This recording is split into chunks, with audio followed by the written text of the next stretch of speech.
going to discuss how architecture can make us better people. We're going to focus how architecture can influence our human experience instead of seeing it as a technical profession. And we're going to discuss this through Emery's journey, that is artist, architect, and describes himself as a creative thinker, right? So my first question is, when people hear the word architecture, we just think simply of buildings. What is architecture for you? I kind of want to revisit that definition first, because when you look into the academia and science and try to understand how we define architecture, the common definition you find is the one that says it is the art and science of designing and constructing or building buildings and structures around us. But I think personally we leave out the aspect of values and beliefs. There is a saying that you find out there in history and in politics, in economics, where they say if you want to understand society, look at what they built and what they invest their money in or what they spend their money on. So I believe that architecture for me is the art and science, yes, of building spaces, yes, but mostly of expressing or creating and putting together the way we experience the world around us and the way we express our values and beliefs. So without the aspect of values and beliefs, I feel like that definition will not be complete enough. So yeah. Okay, we start strong. Yeah, you add the values and beliefs. Values and belief coming from humans. You mentioned if you look at societies, we looked at their buildings. Can we say that if we look at their buildings, how a society treats humans' value, humans' experience? Can you reflect about that or develop that? Yes. Actually, on that point, I'll say that when I first started dealing with architecture, I used to think that architecture was just about human beings, right? But over time, you realize that the more complex our ecosystem gets, the more we are asked to do more as architects and as designers and planners. We have to consider an ecosystem at large. So we start considering things that go beyond just us human beings and our living experiences. So we start coming up with concepts like one life. One life meaning basically how does the life we live impact the life that exists around us. So maybe I start from there and then going straight to what you just mentioned. History taught us or continues to teach us that architecture can do more than just provide the spaces that we inhabit. It represents our social values, it represents the political positions and values, it represents the economical situations, it represents the past, the present, and the future, and the hope of society as a whole. So I guess to answer your question, I'll say that yes, it's possible to look at society and see architecture actually contributing and making it better. And most times the cities and the authorities that value their own society also invest into architecture as a tool of actually making sure the society evolves and becomes better over time. So yeah. Yes, if we develop that, develop the well-being, living experience of people, and then I go to, I was informed through the questions that Cynthia shared that you initially wanted to study medicine. And I see a link there. Medicine often is taking care of people. in a very pragmatic way. But you happen to study architecture instead. Is there a continuation? At first, I thought there was no continuation, to be honest with you.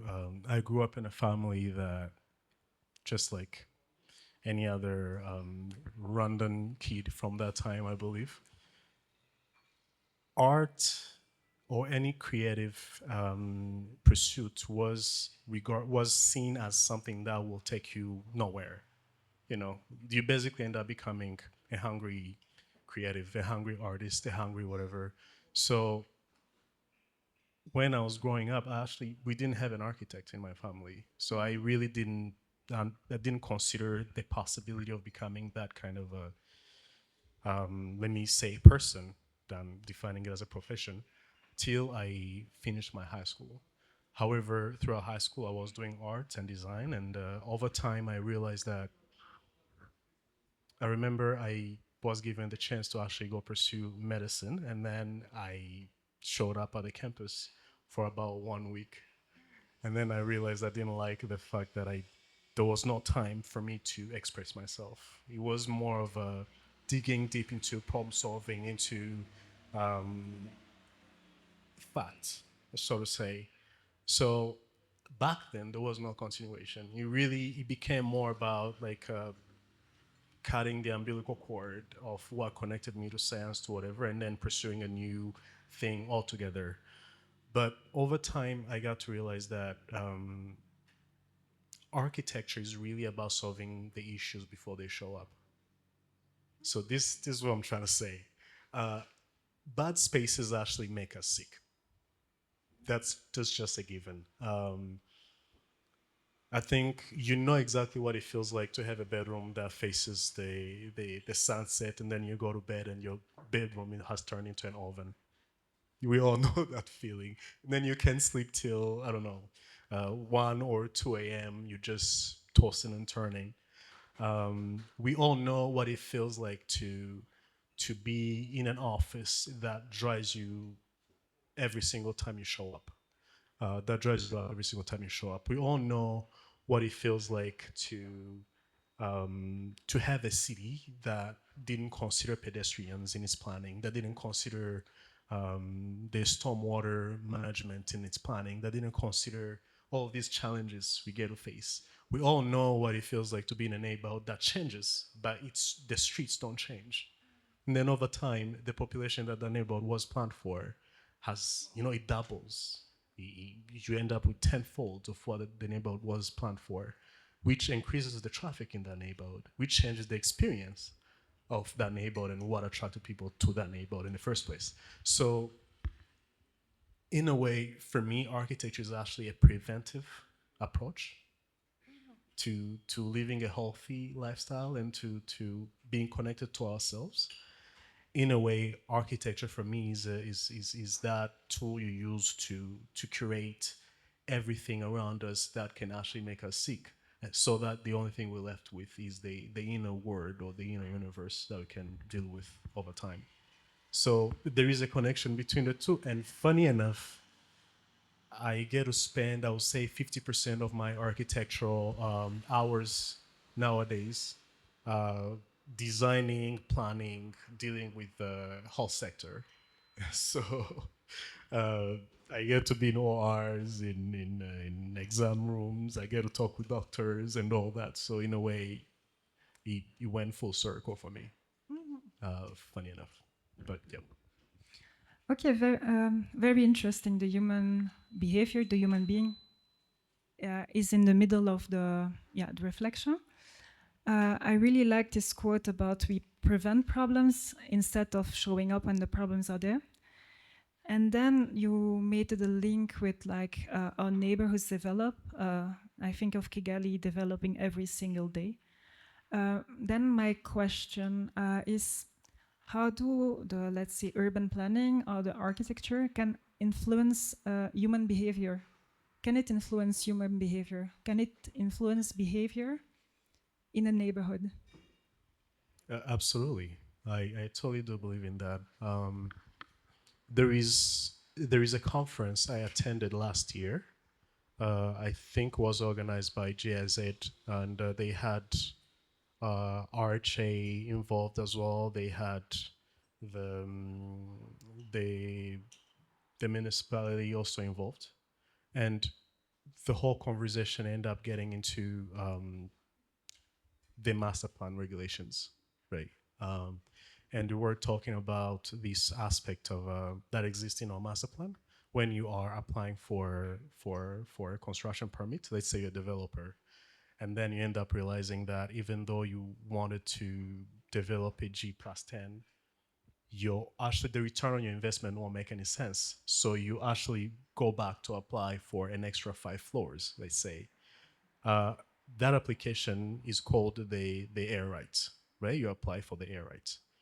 However, our master plan has some clauses in there that tell you that in order to qualify for the air rights, you can either offer a floor for a public program. So that can be a library, that can be, is it a restaurant, is it a public space that is open and multifunctional, is it whatever. So if you can make a case for that, then you can qualify for more floors.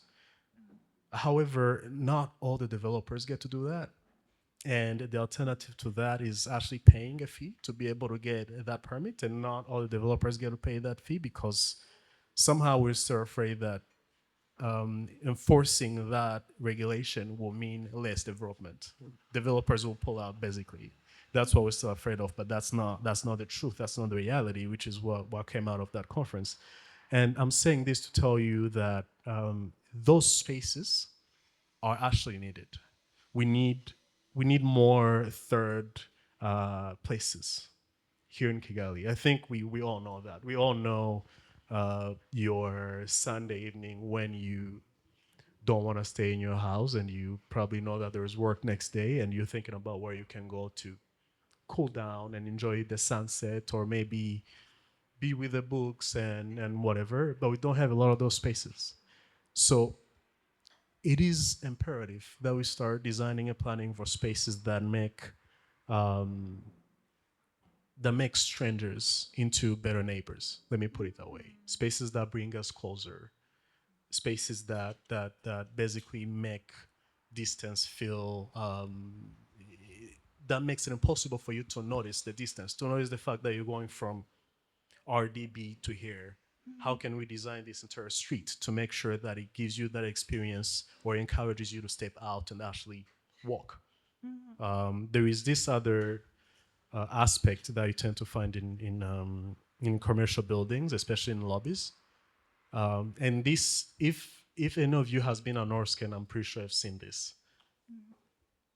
Making the space or your destination visible for you from the point where you're standing. Meaning you walk into the lobby and you can see the office on level 1 or level 2. By seeing that office and seeing the staircase that takes you there, it becomes almost impossible for you to consider the existence of the elevator. Now, there are people who take the elevator, but that staircase and being able to see where you're going makes it enjoyable almost. It makes that experience less gruesome, if I might put it that way. Uh, so yeah, it is important that we design those spaces because it's through connection that we get to build our societies, and through connections that we get to become better. Okay, I really hear you. Like, we become better neighbors, better people, better in the community. We have spaces we can see each other, encounter each other, chat together. I hear a lot in service of the well-being of people, in service of visions, in service of the needs, anticipating needs before they are a problem or it becomes a need. But then I wonder, and it's what you said before, you needed a job, a space for self-expression. How can you, like, when you create a building or you do your first designs, what part of the design is you, your artistic vision, your signature? A signature is a signature is a tricky word, but there are a few questions you get to ask yourself when you are designing or creating. There is the what, there is the how, there is the why, right? And most of the times in our creative pursuit, we stop at why, and it's very few times that we get to ask, what does it mean? What's the meaning behind this? And in architecture, actually, it's not normal. It's not considered normal to ask, what does it mean? Because architecture is there, or so to say, what we understand when we mention the word architecture, which is a building, a space. It is meant there to serve a specific purpose. Um, and it's very few times that an architect will pause and ask, what does this mean? And then that takes me also to a process that we call value engineering, and this is something you go through when you're done with your design, and then you are reviewing the cost of it all, and you with the client and the engineers, and you're questioning almost every aspect of that design to be able to understand what can we take away to reduce the costs. And most of the times, when you don't weave the answer to that question of what does it mean, why, and what does it mean into every bone and every corner of that building, you end up exposing that building to the value engineering more than a building that actually has taken all those aspects into consideration. I'll give you an example of a project that I was working on last month. This is a dormitory project. It's a dorm, basically, increasing the capacity of an existing school by 300 students. And we did the calculations, everything, and then we realized, okay, it's possible to have this, 3 stories dorm on this piece of land. But then we realized that it was not going to be adding more value to how that those students' experience was unfolding. So we then decided to add more programs to the brief. So we start thinking about how can we reinvent the lobby of a dorm, or do we even need a lobby of a dorm to begin with? Um, when we talk about the gathering of students during a rainy season, how do we think about that? How do we create the spaces that bring those students together within the perimeter of what they consider to be their own space beyond the learning spaces? Um, and then we basically also start considering what that piece of land used to be, the function of that piece of land before the building, which was, it's the piece of the plot that is more exposed to the sun, so that's where they dry their linens. So we started then thinking about how we can pull the courts, and how we can, instead of one building that blocks off the whole land, how we can break it and make it two, and create or give back that land to the students in a sense. And by doing so, we end up with 2 buildings instead of one building. Now, what that starts to tell you as an architect, if you've been going through that quite often, is that the moment you present that to your client or to your donor or to whoever makes the final decision, they start looking at what to reduce to be able to make the cost make sense. So what did we do? We then try to move a number of beds to the other building where we're proposing to have the lobby or more of the social program. And by doing so, we made that building also more meaningful. We made it undeniable in a sense. So beyond just saying this is why we have this number of beds, and this is how it works, and this is how it's going, and this is how it's going to answer that question, we also start tapping into the question of what does this mean in terms of, this is the most important space for the students, and therefore we have to give them more than just the area that is occupied by a bed, by a bunk bed, basically. How do they come together? How do they Do they have, how can I put this? Do they have a say in their own space? Because the way we experience freedom as human beings is in how we claim our own space, our own piece of somewhere. You're sitting, somewhere you're standing. That's the space marks that. Even as animals, we're very familiar with that. We've all seen dogs running around and marking their own territories. So that's something that's familiar to us. So in a way, how do we then give that value back to students? Saying beyond your bed, beyond that mattress, there's also a space where you can claim your own privacy, your own peace. So I guess that acts as an example. Yeah, and this is a very like clear hands-on experience of a building that is created not only in sense that it works, but that it stays, that it's part of the experience of the people living there, experiencing that space. Um, Before I will continue with more questions, I would like to open it to the audience. If some people have a question. Mhm.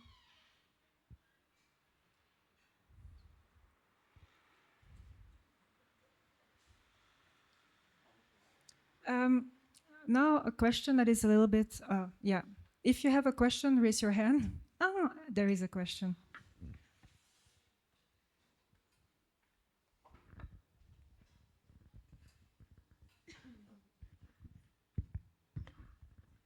Um, Hi, everybody. My name is Winston. I have a question for you. It's maybe I would like to hear your opinion or your shared experience on working on a project like North Skin and what you just talked about expanding on this campus with the dormitory. What kind of knowledge do you get from a project of that scale of North Skin and kind of applies it to this project?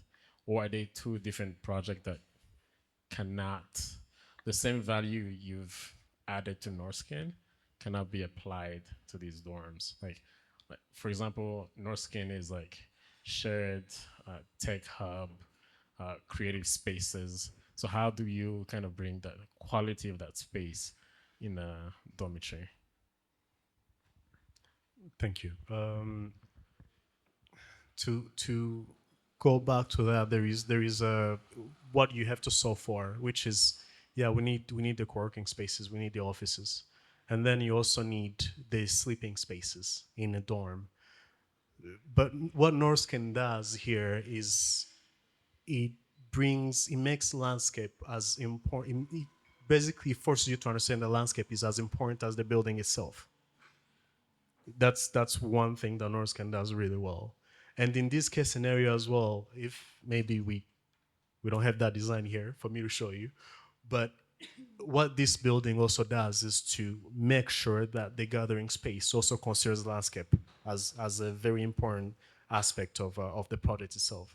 As I said, the footprint of the building itself, if we were to consider how it was before, if we were to just go by the formula, it would have taken away the entire piece of land that we had available. But because we made that move of taking this mass and split into two pieces and inviting both the landscape and the movement of the students and the social activities of the students within the building, basically what we're creating is that nucleus where everything meets and everything's activated on the ground level. So we're inviting both the landscape and the social activities within the perimeter of the building, which is also what Norscan does.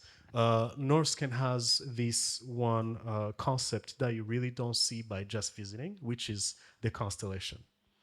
So there's this idea that we started at first when we were looking at the planning of Norscan, which was an entrepreneur as a star, right? And then also creating a constellation where every circle represents a meeting space or the moment more than two entrepreneurs get to meet and interact and exchange ideas.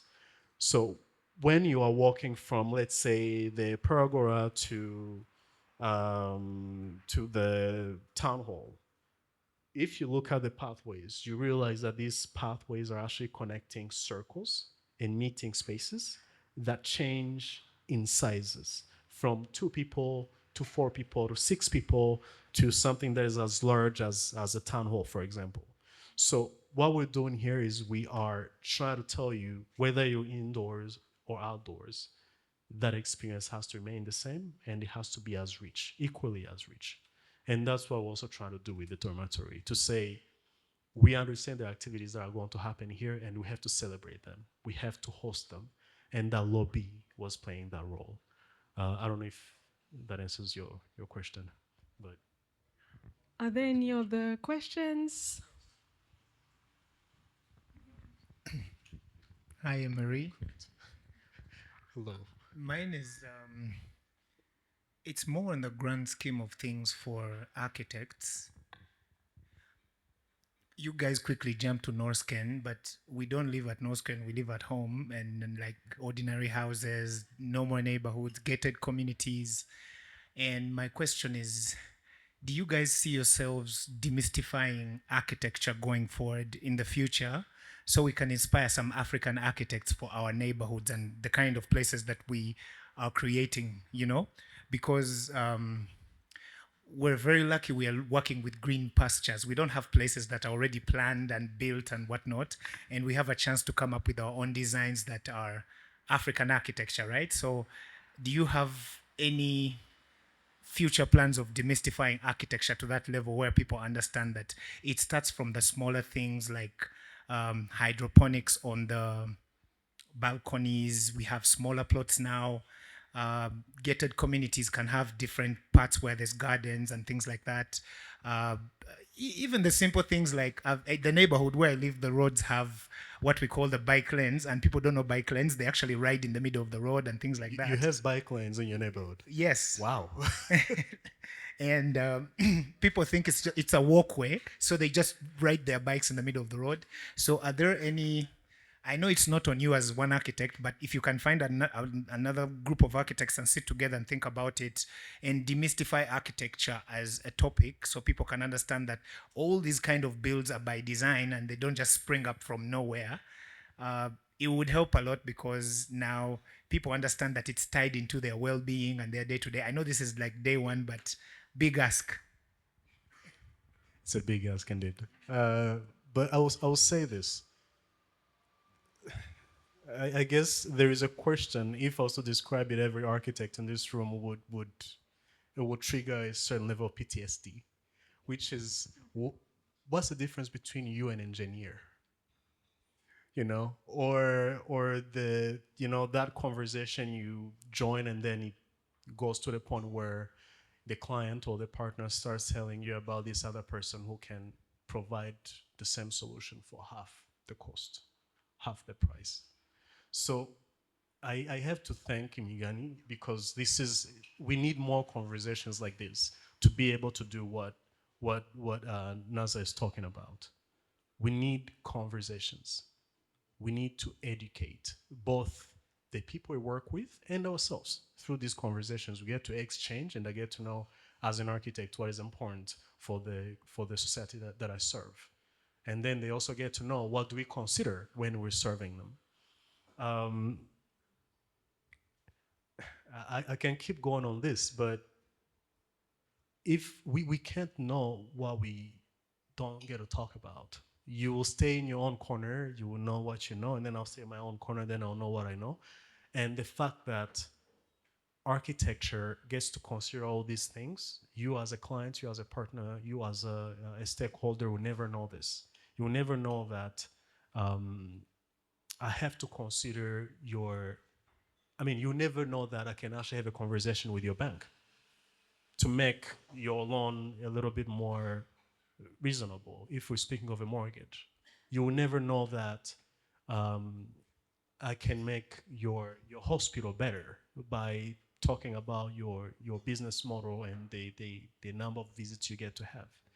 You will never know that I can probably show you how to gain more space by giving back to your neighborhood. You'll never know that. You'll never know that there are more programs that this city is yet to build for, and maybe that can be a great investment opportunity for you as a businessman or woman. You will never know that if we don't get to have these conversations and ask questions of what's the potential of this thing we're talking about, whether it's architecture, whether it's movie making, whether it's I don't know, business of any form, whether it's I mean medicine we were talking about earlier. If we don't have conversations about them, we never get to know about these corners, these folds and twists that we don't see in a normal life, in day-to-day experiences. So I don't know if that answers your question, but the only way to take away that confusion, the only way to make architecture accessible and understandable and less scary for a person who is looking at it from outside is to talk about it and to create initiatives that act without needing clients. And those are possible. Those can be created. Architecture is not just the building, as I said before. So I don't know if that answers the question. Are there any other questions? Thank you. If you see the current landscape that we have, let's say in Kigali or Rwanda as general, and you see where the things are moving in terms of architecture, like you find like the works of Francis Carey in Burkina Faso in terms of building schools that are more bioclimatic in design in terms of like the lights and how students use the space and how it connects to social architecture.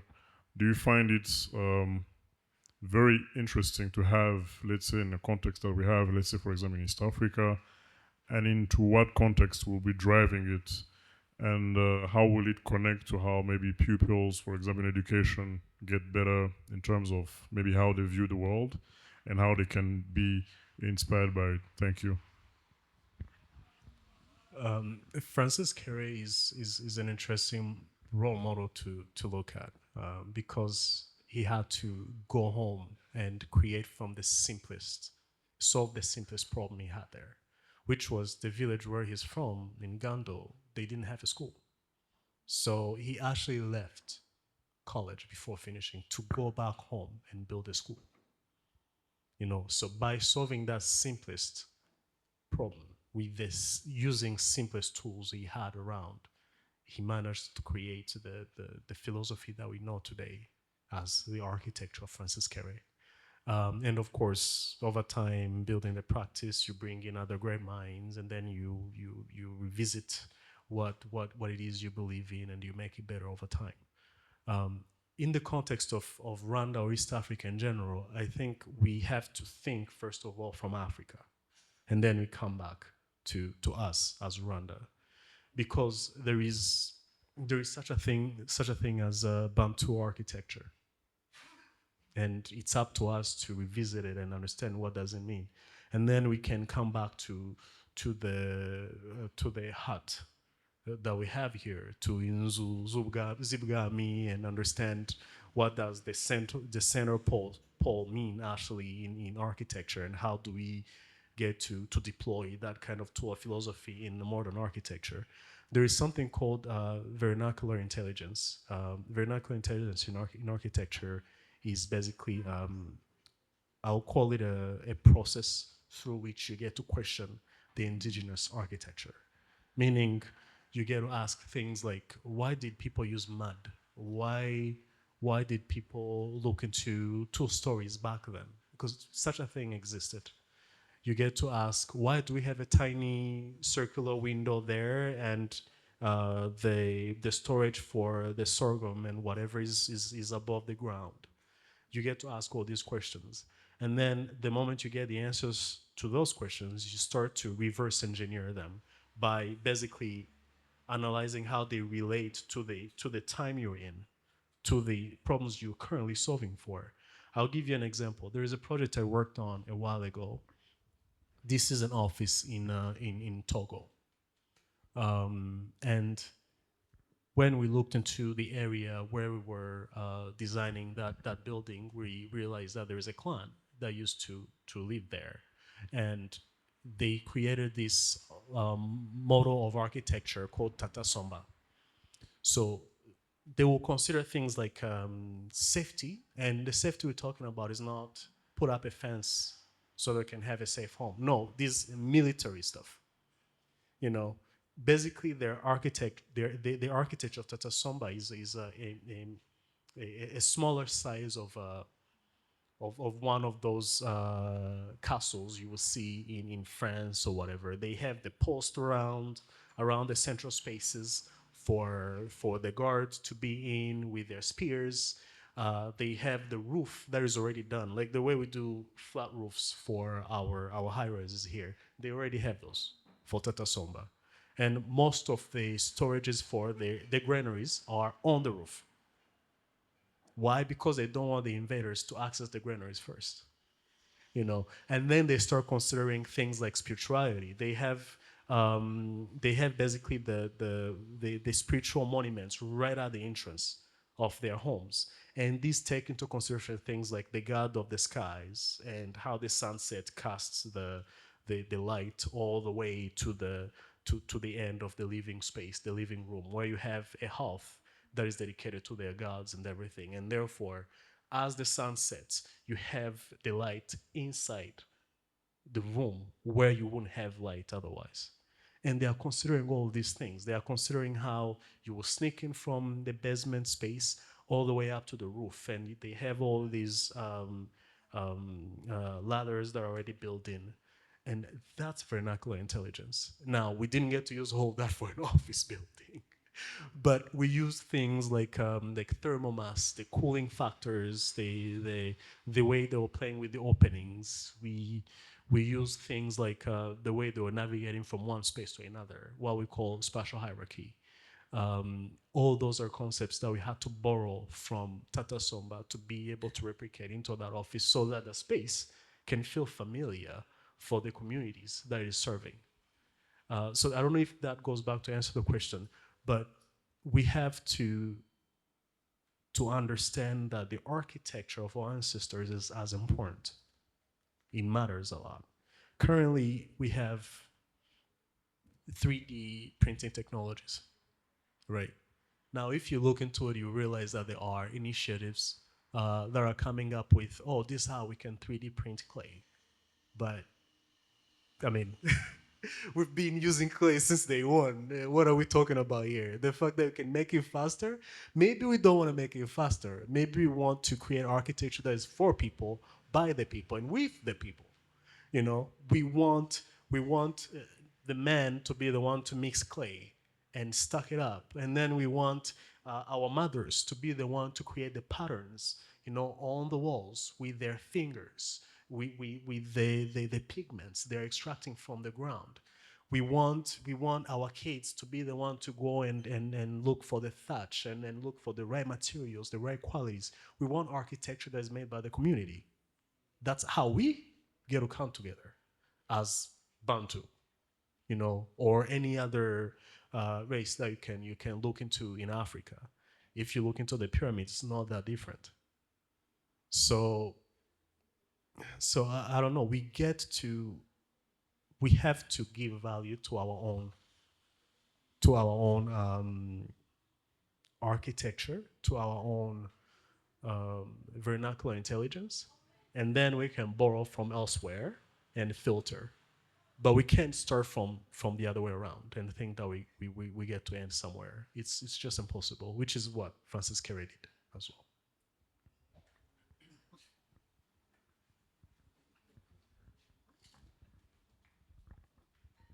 Yes, thank you for the conversation. And this last thread reminds me of something that Sandra was asking you earlier, like what was your signature, essentially? And I'm hearing in this last response that it's not your signature, that there's a kind of collective signature that builds from the knowledge of the people, the place that you're working with. But something I'm curious about, the theme of this conversation is, you know, how architecture is making better people, better communities. And one of the biggest challenges is not necessarily about, let's say, some kind of universal ideal, right? The perfect community, the right formula for housing or streetscape or public space, but actually how do we understand difference that happens between different communities, between different ecologies, cultural systems, knowledge bases. As an architect, how are you navigating difference, whether that's with your users, your clients, or the people that have to build? I'm just curious to understand a little bit, like, how do you practice? How do you think through not the best practices, the good models, something that we're taught is good design, but actually generating or kind of understanding good design that's of and from a place or people that makes the best people for that place or the best people for that community, or maybe if you have some examples of that. Thank you for that question. I will say that when you approach the brief, there are three possible ways, or at least the way I go about it. One is you can design with the community and the spaces, against it, or there is a third one, which is simply with your client. You know, I remember when I was working with this firm, was a high-end design and build firm. We once received this client who told us, you know, we talked about everything, the program and all, and then towards the end of the conversation, he sat back and said, basically, I want you to give me a building that tells my neighbors to F off. You know? that was simple, you know, and it was very much understood by everybody around the table. But every program asks for a different approach. I think if you're designing a building that will deal with the community at large, you are responsible. You yourself, the community, and the client or the partner, they are all responsible for that space, for that building, what it ends up being. The community has the right to say, we don't want this here. You know, even though that depends on which country you're in, which city you're in, how empowered they are, and all that. Like what I just said a moment ago, here, even our authority is still afraid of telling developers, we're not gonna give you the air rights if you don't give us 2 floors, if you don't make 3 units, affordable housing. And those are things that are in our master plan, regulations, by the way. But we are still afraid of enforcing those, because we're thinking, well, the moment you mention them, our developers are gonna pull out and go. But from that conversation, they say, no, we will be happy to give you 2 units for the affordable housing. Now we can discuss who gets to live there. Maybe these can be students, these can be nurses, this can be teachers who have to live closer to the communities they serve. But that is still not respected. If you go in all these high rises, you realize most of them are closed off. They're done. Only the people who can afford those units get to live in them, even though the master plan is telling you otherwise, right? So if you're working with a building that gives back to the community, then you are responsible for it. The community is responsible for it, and the client is responsible to be able to deliver what you're talking about. Now, if you're working on a building that deals with conservation and all that, then you have to start thinking about how you give back to nature and all those other aspects, right? But the good architecture, according to me, good architecture should take all those into consideration. You should be asking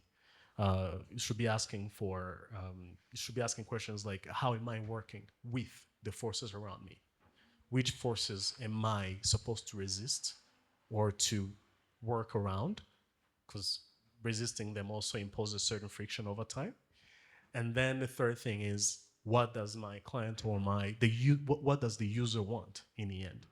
You know, because sometimes people who invest in buildings, they end up not being the ones who use them. You know, the owner of this building and the architect who designed, where are they? You know, the first time I came here, I think there was Malonga using the space, right?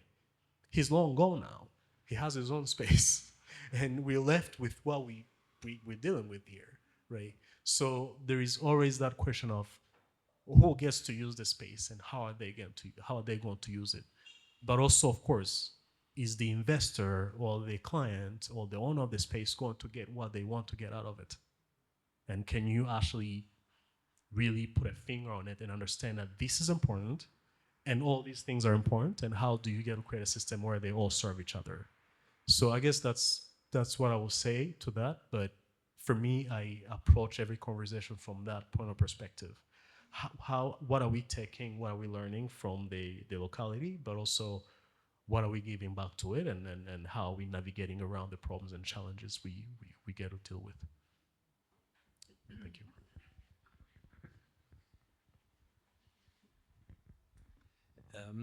We have been spoken about Francis Carré, and I think everybody likes him here. But what I see in town is mostly modern glass-faced buildings.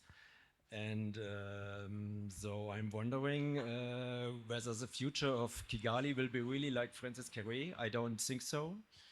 And I even think that the Rwandans really like this modern style with glass facades.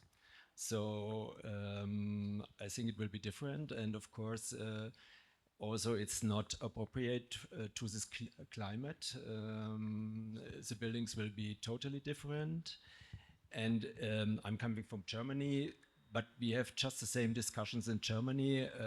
What architecture should give to the society, and building developers mostly don't care about it. Also not in Germany, and so.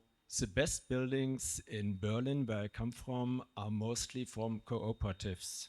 These are different, das ist the work, yeah, different families to assemble to a cooperative, and these are the most or the best buildings in Berlin made by, so the people really decided themselves how they want the buildings. And I think by investors in Rwanda, it's not working that they really will be or will build good buildings. That's the truth. That's the reality we're dealing with currently. I'm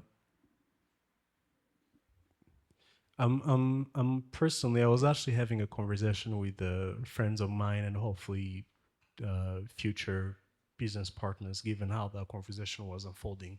And we were talking about the idea of in between, the idea of creating or dealing with a practice that doesn't try to become A or B, but it becomes the glue that holds everything together, or that explores whatever is left in between, what people don't talk about.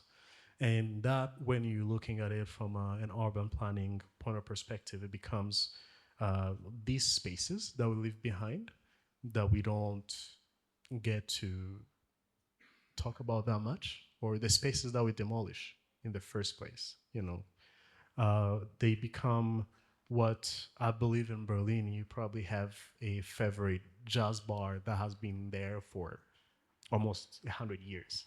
You know exactly which family owned it first and how it was passed down, and you can tell there is the art wall or the picture walls where the pictures are added over time, and like these are things you see, right? And they are conserved and maintained to be able to serve that purpose.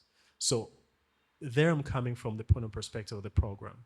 But going back to whether we are doing the right architecture or not, I'll say, again, going back to the definition I was giving earlier, if you want to understand the society, you look at the kinds of buildings it's building.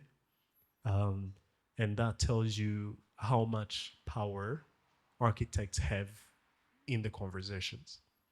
I'll just keep it that simple, really, because we're still about less than 300 licensed architects. Actually, let me keep on going down that number to give you a context. We're still that small number. And out of that 300, I would say about 20 are no longer in practice. These are architects who were educated outside the country, and they came back in the country after the 1994 genocide against the Tutsi with the license from neighbor countries, right? And most of those are not still in practice. And then you have the first generations of architects who came right after those and who over time have decided that it's no longer about architecture for them. They are no longer drawing. They became investors and businessmen. And businessmen and women who are out there, they're doing buildings, yes, but they're not designing them. They're just putting in money, right? And that's also another big number. And then you have a generation that is being taught here in Kigali, and also there are practitioners here in Kigali, meaning they're designing and creating from what they see around them, right? From the environment they're in. So it becomes almost like creating, like using a copy machine, if that makes sense. You know, I think that Villa looks good when it comes down to a residential project. That's how it has to be, and therefore I can give you exactly the same thing, right? We have a very small group of that um, group that I just described that actually goes beyond, and they try to inform themselves beyond the context we're in. You will see them, you will know them, and you will get to know them by the work they generate, they create. However, they are few and far in between. And most of the times, they don't get a chance to work on these huge buildings you see around. They don't get a chance to put out the new RDB building behind us. They don't get a chance to to weigh in a conversation of what the Kigali Convention Center gets to look like, or Zaria and many others. You know, they get to work on lodges, on historical buildings every now and then whenever they get a chance. But they know they've learned how to question and how to invent from observing what's around them and from borrowing from these complex conversations. And then there is another group of architects who have been trained outside and have that work experience from outside, and then they bring that back home. Even those are biased, and they have to kind of unlearn the Western way of doing things and then question the local way of doing things, and then find the in between where um, that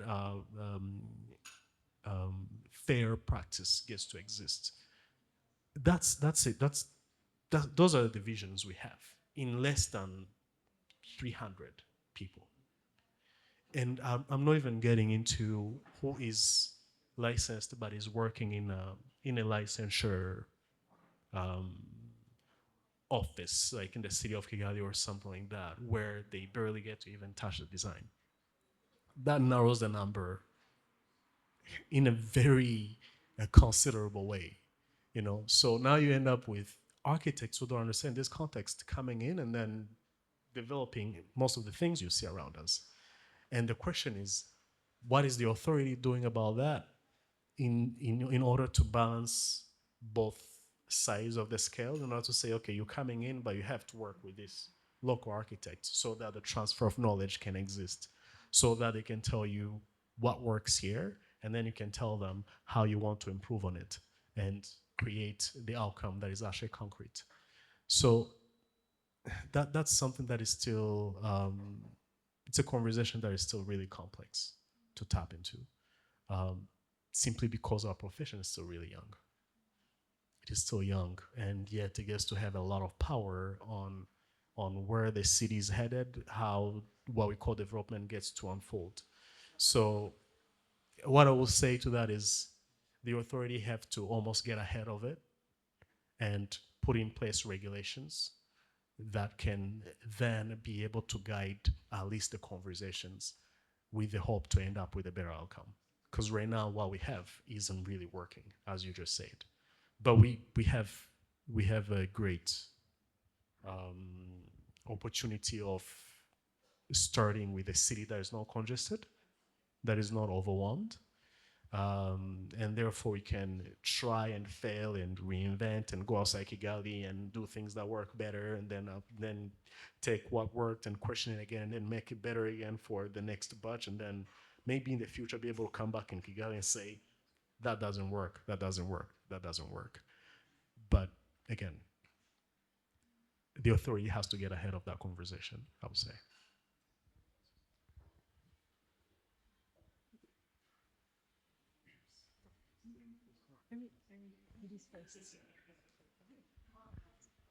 Thank you very much. Thank you very much. Thank you very much. I like what you guys do in terms of your work. As you know, the world is constantly evolving very fast, and you're working with AI and these things, tech and stuff. My question would be, what are you doing that is better than AI, or how are you competing with AI? Every day you wake up and you have a room to design, you have these models or whatever you guys do or use, and AI in a minute, it has completed everything. So what are you doing in terms of making yourselves better, or that you're out competing with AI? Thank you. We get to wake up with heart attacks. I will give you that. but this is actually something that has been bothering me for quite some time, because we can try to talk about how we're using AI and all of that, starting with the person in front of you in glasses. He gets to talk about how we're using AI, and that's great. But what I personally believe in, and actually I heard few architects around the world also bringing this up, is that the thing that an architect get to own is the idea. You own the idea. Even now, today, we get to own the idea, because most of the things we get to execute on, engineers, draftsmen, and many other people who are in this line of work can execute on them, but nobody can come up with that idea because of how you get to go about it, and because you get to apply that metric that I was talking about of why and what does it mean. AI cannot do that for you. Maybe in 50 years from now, we have an AI that can do that for you, because right now AI can make a better doctor than the doctors themselves. That is already out there. It's already happening. But this thing of me giving you the experience because I know how it feels for me being able to tell you, oh no, you're not gonna like that hallway. I can talk about it because I know exactly what it feels about. I can even describe it for you. AI cannot. I can tell you, yes, you can have that room you want there, but I don't know if you're going to like the experience of coming from work with the traffic, and then the first thing you see is that room. Like, we can have that conversation, which is also the reason why there is this saying that has been out there for, forever, for probably as long as architecture has existed, saying that architecture is a profession for an old man, but but I would say it's a profession for an old person, for an experienced person, because you have to accumulate enough to be able to create from that. To be able to say, according to what I know and according to experience A, B, C, D, what you try to do is not going to work, or this is the outcome you're going to get from what you try to do. AI is not going to do that. AI is more, or at least now, the AI we have is still more about metrics and experimentation and it's basically a mathematical approach to things, and it will forever be that, but it's still very mathematical to the point that you have to take what it gave you and then try to understand what it means. And then you also have to tell it what it has to create. It can't just create from nothing. You have to give it a prompt. So the person who gets to benefit from AI the most in our profession is the person who gets to ask the right question. And then the person who gets to also understand how to question the outcome of AI and work with it and push it further. So I don't know if that answers your question, but heart attacks, we get to deal with them every morning.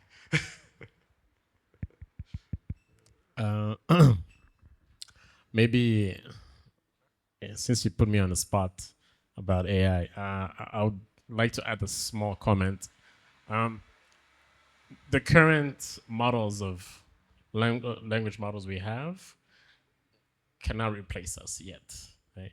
But in the next 5 to 10 years, absolutely, and they can only replace the function of drafting and producing the building, but where's that prompt coming from, right? Because you still need to ask the question of build me a building, right? And I think this is where architects currently are very fortunate to have AI as a tool, because now we can actually ask the right question, right? So if a client, potential partner comes to us and says, we want to build a hospital, right? Let's say in Byumba, right? And what these tools really bring to the table is the data, right? It's really about data, and also, I think it's also very important for Africa as a continent to really start jumping into the AI race, because we need to teach, train AI with the local culture, the local complexity, and all other aspects of our lives. Because the language models we currently use are trained for Europe, Asia, or America, right? So I think there's already a lot of work being done on the continent, but it's not enough.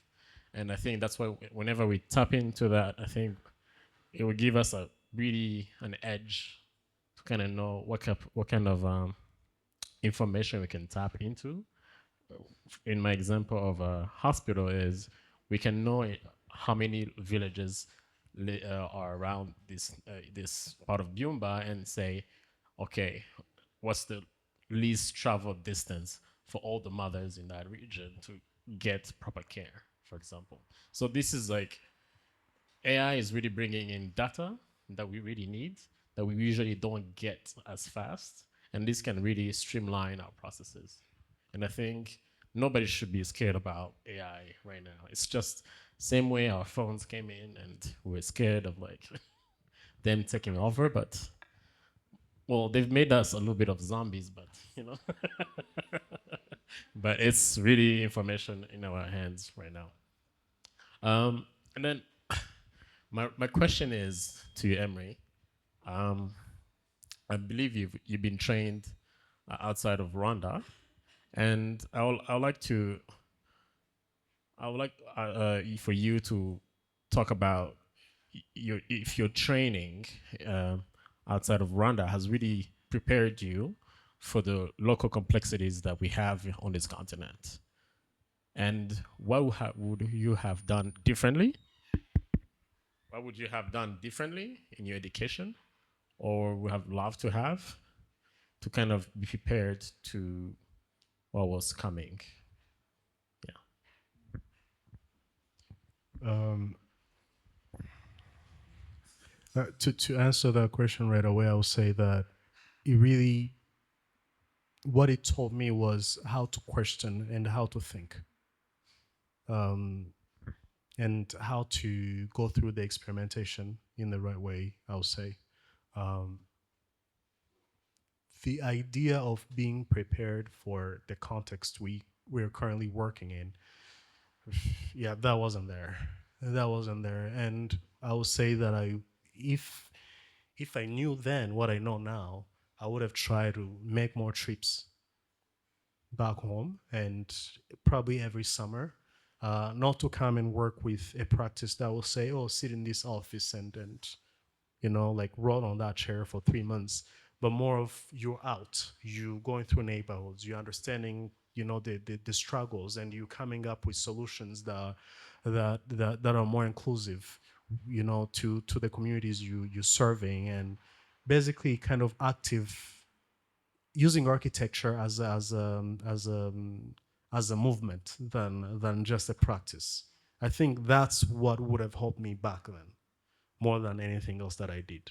Because I came in with this understanding of This is how you get to do the things that work, and this is how you get to do the the things that look great from the outside, and this is how you get to ask all these questions. Can you hear me? This is how you get to ask all these questions and all that. This is how you get to create models, how you get to create drawings, basically the right tools to be able to ask the right questions. But then what I spent about 5 to 6 years doing here was to then learn how to ask the right questions in the context we're in, because the tools are there, but then knowing the right questions to ask, that's a whole different ball game. So I don't know if that answers your question. I'll say that I got to learn about the right tools to use and the right way to go about thinking about those problems, the questioning and everything. But then I had to also learn about how to ask the right questions when I got here. Because every community, every context has their own questions, and they have their own way of asking those questions to be able to make them more relatable. Otherwise, the answer you give just turns out to be an alien kind of thing that you enforce to the community instead of creating something that the community gets to receive and make theirs. So I don't know if that answers your question, but that's okay.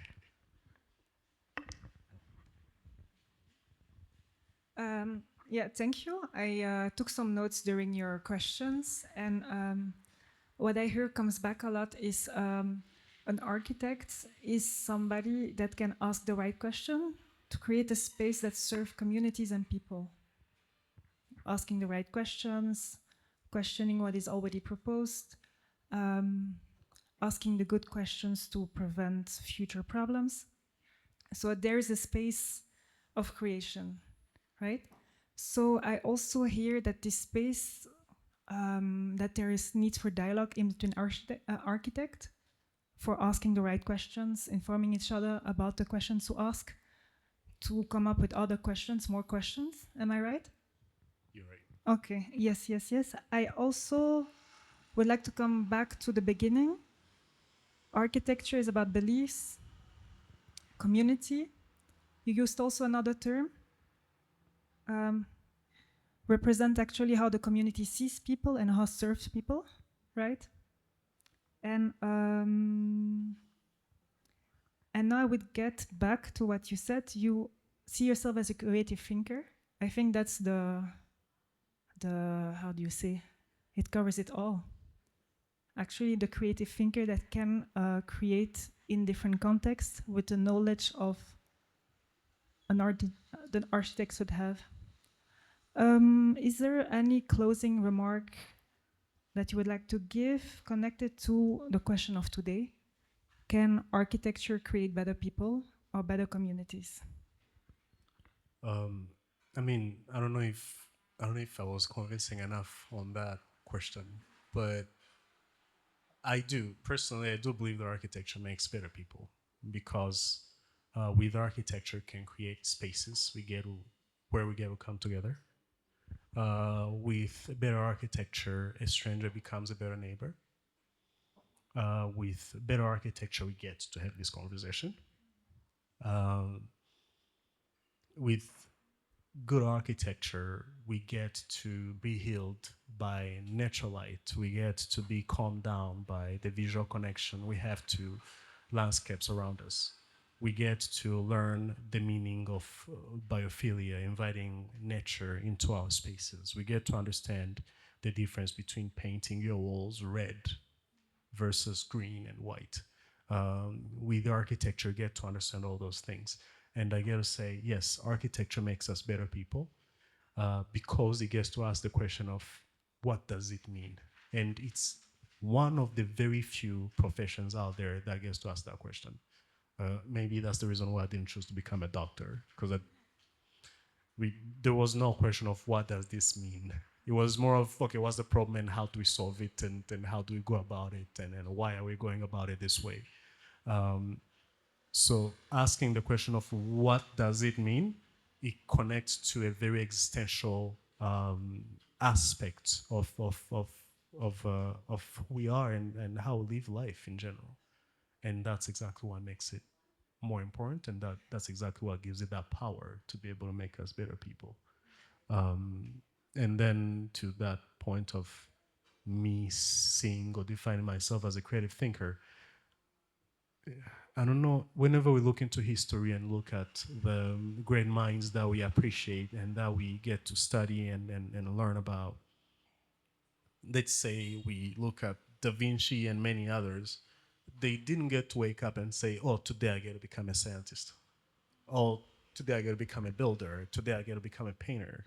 Uh, they woke up picking the right thread to pursue until the end. So they woke up saying, okay, I'm seeing this, I'm allowing life to come in and to inspire me, and this is what I'm choosing to pursue as interest, as a curiosity, instead of this is the problem I'm solving, and today I'm becoming a doctor, and tomorrow I get to become that. No. So for me, I look at it as whether it's in art, which taught me about patience, or architecture, which taught me about discipline more, whether it's about science, which taught me about questioning, formulating the right questions and all that, or entrepreneurship, which continues to teach me about risk taking and learning how to build from nothing after it has all gone to zero, basically. Uh, I I continue to see that it's not about picking who you get to become every day, but more about picking what um, interest you get to pursue until you reach the end of it or until it opens the door to the next thing. So for me, I see myself as a person who keeps that door open, or who doesn't fit into any of the boxes, but gets to jump from one box to another, or allow all of them to collide into one system. So yeah, I don't know if that answers everything, but Yes, and I think it's a perfect way to end this conversation. I think that today we were a witness of the valuable conversation that Imigani Talks creates, and it's very interesting to go very deeper into this theme, and hearing you speak make me also understand a lot of different things about architecture. So, and thank you also for the very interesting questions. I see a last question popping up. Yeah.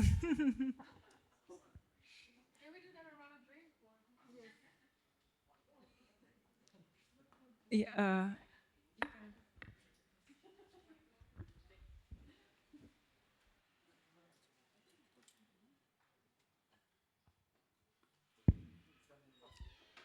Okay, I promise this is the last one. This one is like very close to my heart. That's why I insisted to ask it. In your opinion, do you think that in the context of Africa, or or third world countries, as they say, do you feel like being a practitioner is actually enough? Right? So, do you feel? I personally feel that practicing is not enough because I am catering to a certain typology, and I am always called upon to do more, right? So I would like to hear from you. What's that more for you? I'm with you. I'm with you in that boat. I do believe that um, it, actually it's not only in Africa. There is this architect who I've been looking into for about 2 years now. His name is Jonathan Siegel. He's a practitioner in California. He's tapping into this concept of architect as a developer, basically telling you as an architect you're taught to see all these systems and work with all these systems. Why can't you tap into them and use them yourself? If you can create the proposals and a billing of quantities and whatever's that the banks want, and give the tools to your clients to be able to go back to the bank and say, hey, I need 300 millions to build this project. Why can't you, as an architect, develop that project, put together all the tools, and then look for the right stakeholder, the right partners and investors, and build a thing yourself? So I think that that's what I believe in. I believe in architects being able to actually step out of their brains and actually do in the real world. But it's not for the faint-hearted. And I understand that we all go in architecture looking for different things. Some of us want to become just practitioners. Others want to just become basically draftsmen. Others want to become project managers. Others want to become leaders of firms and practices. Only few get to say, yes, thinking is great, designing is great, but you know what? I actually want to build it. And I want to figure out what it takes to build it. And that interests me personally. And it's something that I'm trying to get into and do something about it at a small scale, large scale, whatever pops up. But that's a conversation that I'm tapping into as well. And yes, I do agree. As architects in Africa, we are called to do more. And given how the world is getting complex by a split of a second, we have to own this and we have to do more, whether it's Africa or outside Africa. We're called to do more and we have to do more. We can continue this conversation around the drink. I think we will all be here for a little while. So, yes, thank you. Thank you, everybody.